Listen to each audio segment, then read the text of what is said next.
Eltharion the Grim is one of the great generals of Ulthuan, and his faction Ivres has access to Athol Tamara, an ancient citadel lying mostly in ruins right now, but functions amazingly as a prison. Also, by euthanizing prisoners, we can upgrade it for some pretty good bonuses. And to capture a prisoner, you need to wound them in battle whilst they're under the effect of an army ability called the Warden's Cage, but, more on that later once we actually have someone in here. Now, I have 3 missions for this campaign: completing the long and short victory conditions, securing all of Ulthuan, and capturing and executing Malekith. Additionally, I want to capture as many prisoners as possible, so preferably everyone. So Eltharion set out on a voyage. He left the cozy donut of Ulthuan and headed straight for the southern realms and the Badlands. And immediately after reaching the shores, we annihilated this local greenskin settlement and claimed it for ourselves.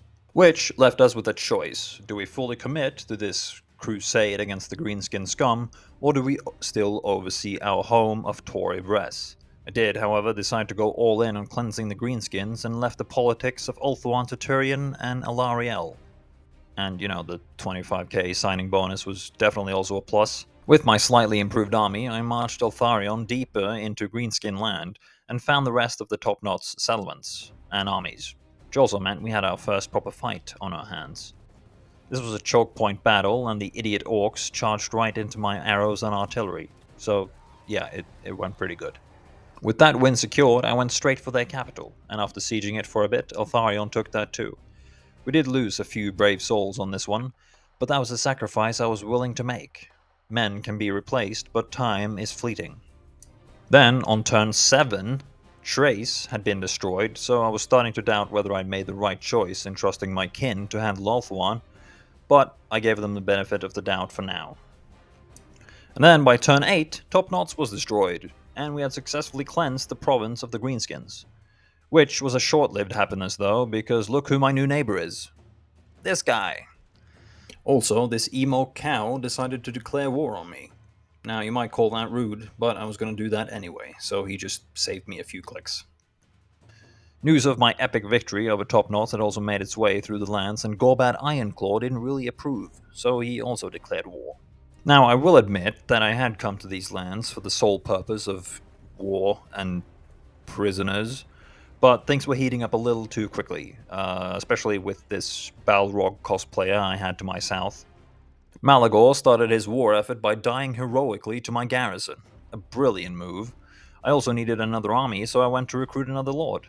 Only to realize that I have 0 influence, and I'm basically looking through the reject bin. Tyrion and Eltharion kept doing amazingly back home in Ulthuan, and my garrison got absolutely demolished by Malagor. I also finally found a lord that wasn't totally defective, as he only got less post-battle loot, which was a bad trait that I could live with. Eventually though, I managed to corner Malagor, who was skipping all over the place using his beast paths, and I could focus on bringing down Gorbad. But then I saw that Gorbad and his orc boys were in a full Wa, which was less than ideal for my currently slightly fragile faction. Gorbad's Wa wore off just as he entered my lands, thank fuck, and he attacked Eltharion right outside Galharaz, my capital, where I also had my second army garrison. And oh my god, this battle was insane. Like such an epic battle, like literally epic in the true sense of the word epic. Gorbad brought a couple thousand or so orcs and squigs, but with Eltharion's now pretty good and balanced army, plus my garrison and my reject bin lord, Gorbad stood absolutely no chance. I also had the high ground, and Gorbad had to come through like a choke point, so he got absolutely, completely destroyed here. Feeling confident after that absolute slaughter of a battle, I charged Eltharion deep up Gorbad's big green territory, which was slightly careless and dumb on my part as they had prepared an ambush. Also, you've probably by now seen these special units that I have in my army, which I totally did not forget to talk about. These are Mistwalker units, unique to Eltharion and Nivres, and come from the halls of Athol Tamara, aka our prison. And these units are pretty good, especially when in Eltharion's army, as he can buff them up real nice. And now they get even better because as you get prisoners, you can interrogate the prisoners and learn their deep dark secrets, or their army abilities to be more exact. And that allows you to mirror that ability to all Mistwalker units. But to do that, we need to get a prisoner, which I still have failed to do. The army that ambushed me also had a reinforcing army, so I did take a lot of casualties here, but we made it through, at least, so I guess that's about as good as it can get. After the failed ambush and a turn or two of replenishment, I caught up with Gorbad and his boys and hammered him down for the final time. This was a pretty tough battle though, with roughly 3,000 orcs coming in, and my Mistwalker units definitely carried this battle, and we came out on top, meaning that the Iron Claw orcs were no more. With Gorbad defeated, though not taken prisoner, because I failed to use the Warden's Cage ability properly, Skarbrand was done being the nice guy and declared war on me. I feel like he was a bit mellow in this campaign, honestly, seeing as he was kind enough to wait until I was available. Skarbrand took a couple of my settlements before I could get Eltharion back down, but we eventually caught the red bastard and went in for a fight.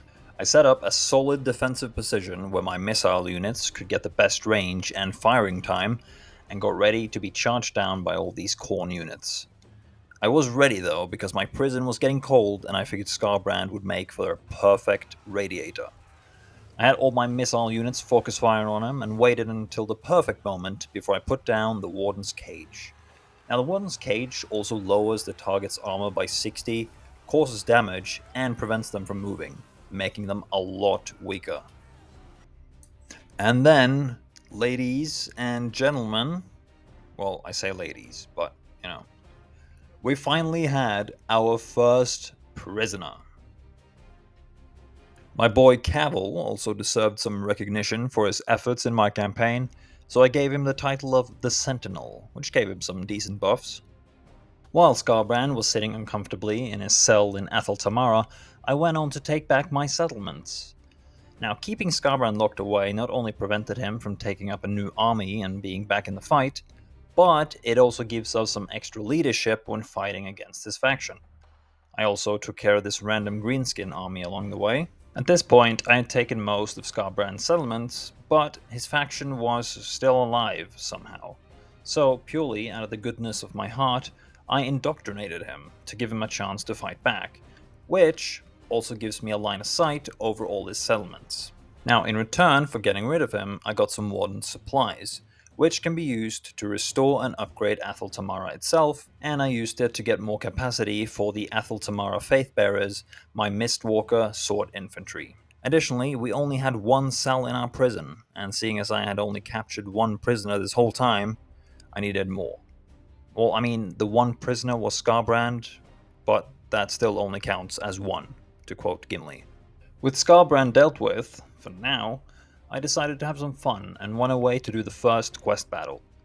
Now this battle was for the Talisman of Hoeth, against a good mix of Chaos troops. They did come in waves though, which was nice, but they did manage to flank me pretty hard. We stood our ground, even though the reinforcements I was supposed to get, 3 heroes and 3 phoenixes, were just chilling at their entry point for the entirety of the battle. How nice. Looking at the map here, it really only made sense to go south, both to clean up the rest of Skarbrand, but mainly to take out the Great Green Prophet, as purging Greenskins was part of the victory conditions. Along the way, I decided to change Cetra's last name to Perishable, and took him prisoner as well. With Cetra imprisoned, executed, and destroyed, I set my sights on Manfred von Karstein, my other future prisoner, and we won the battle decisively and had officially gotten our 3rd prisoner. I did decide to keep him for a while though, for the leadership bonus against the remainder of his faction. And I got a bit distracted because out of nowhere some guy named Pube spawned on my lands and I had to shave him off, as one often does. He got away though, and I took my frustration out on my poor prisoner, and one of his settlements, and the lord residing there, which pretty much meant the end for Manfred and his zombie guys. We had now also reached a milestone in our defense of Ivres, as the mists of Ivres spreads on Ulthuan. which caused attrition to enemy troops. And now that Cetra and Manfred were in the ground for good, the path was clear to Wurzag, which meant yet another Greenskin purge. So into the jungle we went and completed the easiest quest ever. Win one battle against Greenskins. Then get Eltharion's legendary item. Okay? We found Wurzag pretty early, beat him real good, and had pretty much captured him as he was fleeing the battle, when these geniuses pushed him out of the map. No problem though, as we caught up with him once again, and I made sure no mistakes were made this time. And there he was, the Great Green Prophet in my Great Blue Jail. And we had finally unlocked the interrogation option for prisoners, and interrogated Wurzag for his Wa ability. Wurzag's settlements were falling pretty easily, and with my military exploits down in the Badlands, I figured it was time to get back into politics. So I reached out to Eltharion, who surprisingly was super down to confederate with me. I gave Tyrion one of my new settlements in exchange for a military alliance, and I was planning to confederate with him later anyways, so didn't really matter. Tyrion then also called for aid and offered me a measly 4,000 gold to help him fight Nagorond. Which, I mean, I was going to take down Malekith, it was on my to-do list, but I wasn't quite ready, as Wurzag was still drawing his green breaths. This battle right here was pretty much the last important one of my Greenskin crusade. The Greenskin general Grisguts was garrisoning the last major settlement of Wurzag's territory, and like the short-sighted goblin he was, he sallied out to meet me in the field. Now, Eltharion was like level 40 by this point, and pretty damn powerful, with some really good items. I camped out on this hill, as it gave me a very good vantage point, and Grisgut's full 20 stack also had like 4 Arachnok spiders, plus the one he himself was riding. And funnily enough, I activated my Wa before his, and took down Grisgut's Arachnok quicker than I would have been able to kill a real-life spider. We also imprisoned him during this battle, and I gave him another quick death, right in front of Wurzag himself. As I was cleaning out the rest of the bloody hands, vicious Gobspit decided it was time to strike, and came upon my settlement with like 2,000 orcs. So I had to go in and fight him. I camped out the victory point on this one, which actually went well. I am comically bad at siege battles, but somehow managed to get a heroic victory on this one. Very nice. And while standing on the outskirts of Wurzag's last settlement, I went and put him to sleep for good, before claiming Kexodl for myself. This meant no more bloody hands, well, except maybe mine. But also, the short victory had been achieved, so yay us. With the short victory achieved, Eltharion was ready to go home to Ulthuan, which as usual was at total war with the Dark Elves. Tyrion had learned his lesson from the last time he asked me, and upped his reward to 5,000 gold to help him take out Malekith. And now it was time for the Great Elven War. I had been slowly building Eltharion an army, and both Malekith and Morathi had like 50 Black Arks outside my coast, which definitely needed to be dealt with. Eltharion had finally crossed the ocean and made it home, though with slight attrition taken, and just as he did, Morathi joined in and declared war on me and decided to attack Unicorn Gate. This was honestly a pretty easy fight, except for the blood-racked Medusas refusing to die. And then, as the reinforcing general finally breached the gates, I'm guessing army losses kicked in, and then they immediately just shattered and ran off, so GG's, I guess. We managed to capture one of the generals though, who I quickly executed. We for some reason also had a second prisoner, which I'm gonna be honest, I have no idea how it got there. Pretty sure it came from an auto-resolve like a couple turns ago. Anyways, I decided to keep one in there to keep my leadership bonus against the Dark Elves.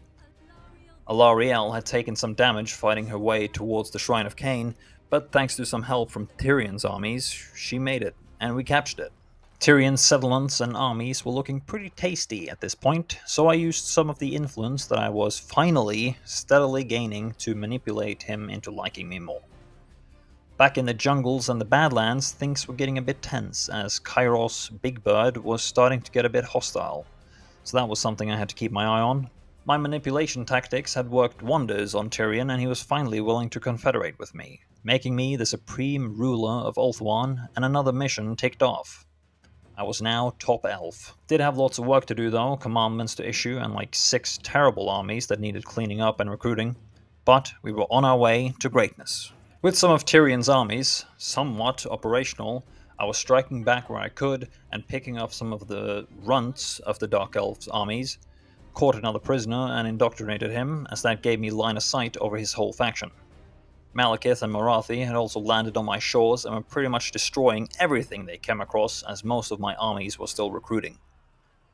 Morathi then marched on Griffon Gate, and while the gods predicted failure, I decided to fight this one, because imprisoning Morathi herself would be a good blow to the Dark Elf advance.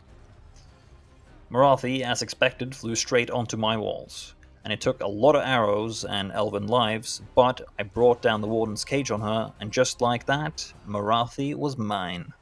We did ultimately lose this battle though, but we brought it up to a valiant defeat from a decisive one, and took out a lot of their army. And I mean, we captured Morathi, so although we lost the battle, this was definitely a win. We disposed of the other Dark Elf general we had in there, because Morathi was obviously a bigger fish, and we needed space for the Witch King himself. But for every victory that we had, there was at least one defeat, and Eltharion and her army got wiped out, which was a big hit for me, as Eltharion's army was pretty decent and important for securing my northern shores. We did have Alistair the White Lion soon ready for action though, as were my armies on the eastern shores, which hopefully would make things easier. Malekith wasn't too happy with me imprisonating his mom, and he attacked Phoenix Gate. And yeah, he absolutely crushed me. Now, Eltharion was pretty close to Malekith, and if you were wondering where he's been recruiting. I wanted his army to be as unbeatable as possible, and I was finally ready to recruit the Knights of Tor Gaval. But I'm recruiting them from the Badlands, I'm pretty sure, and it was taking like 5 to 6 turns, but it's gonna be worth it. Trust me. The war went on though, as Eltharion was recruiting. Malekith, for some reason, was backed off to the outer circle after taking Phoenix Gate, and these fucking Black Arcs were really starting to piss me off. Also, maybe someone explain this to me. A random dwarf unit spawned as my garrison was reinforcing one of my armies. How the hell is that possible? We kept taking as many prisoners as we could, executing them along the way so we could keep the Warden's Cage ability active, and also keep getting Warden supplies to further upgrade Athel Tamara. Then, something unexpected happened. We caught Malekith in an ambush. Now, with all these reinforcing armies, this may look like a very easy fight, but their reinforcement times were awful, and we needed to strike swiftly to capture Malekith and do as much damage to his army as we could. The reinforcement positions were pretty good though, as we would eventually surround the Dark Elf army, and my main goal here was obviously Malekith himself, and we got him. His army had some pretty strong units though that were pretty hard to take down, especially as all my archers were focused on Malekith, but right about then my reinforcement army came in, pretty much right at their backs, and my reinforcing general somehow had the Sword of Cain? Like, when? This was one of the armies I inherited from Tyrion, I think, so she must have been holding on to that for a while. But it obviously came in handy. Now, phase 1, I could say, of the Great Elven War was over. We had both Morathi and Malekith imprisoned, but both their factions still had annoying amounts of Black Arcs, which made battles very frustrating. And if that wasn't annoying enough, this big blue bird decided to nest on my lands. And, yeah, the Black Arcs weren't actually that big of a deal. I was just able to auto-assault like 2 fights, so I should have done that sooner. That's my bad. With the Arcs dealt with, I had to make some war plans. Morathi and Malekith both had considerable amounts of land, and still had a few settlements left on Ulthuan. So then it dawned on me. The perfect, most epic, and genius war plan. I would move in on their lands and take them. So let's do that.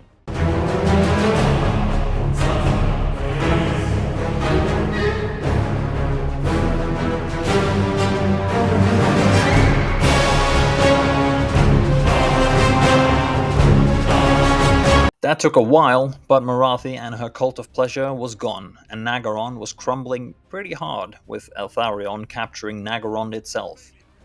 Ivres's defense level was also now at max level, which is yet another goal accomplished. We'd finally also restored the Shrine of Cain, and as with most Immortal Empire's campaigns, I gave the sword to Eltharion. Valkia had some settlements mixed in among Malekiths, and our mission is to imprison, so we attacked her too. Valkia was a walk in the park though, as we captured her decisively and indoctrinated her to gain line of sight over all her lands. Turns out though that Sigvald was real sweet on Valkia. So sweet actually that they had a defensive alliance. And he just so happened to be sailing right next to me, so yeah. All that was left now was pretty much just march up north and devastate, then claim all of the remaining lands of Malekith, Valkia, and Sigvald. And I mean, we are strength rank 1 at this point with like 13 full stacks of top tier units, so it was pretty easy. Which also granted us the long victory. Athel Tamara was now fully upgraded, we had achieved both the short and long victory conditions, taken a lot of prisoners, become top elf, we were trading with like half the world, as well as being strength rank 1, so there was one thing left to do, which was to deal with the old Witch King himself. There was, however, one last Black Ark, which kept Nagaron alive, so I made sure to annihilate that as well. With that though, I would say that this was a pretty successful campaign. Tons of prisoners captured, and the whole world is now basically my prisoner, as I am way too powerful for any of them to defeat, thus holding them all prisoners through my immense power.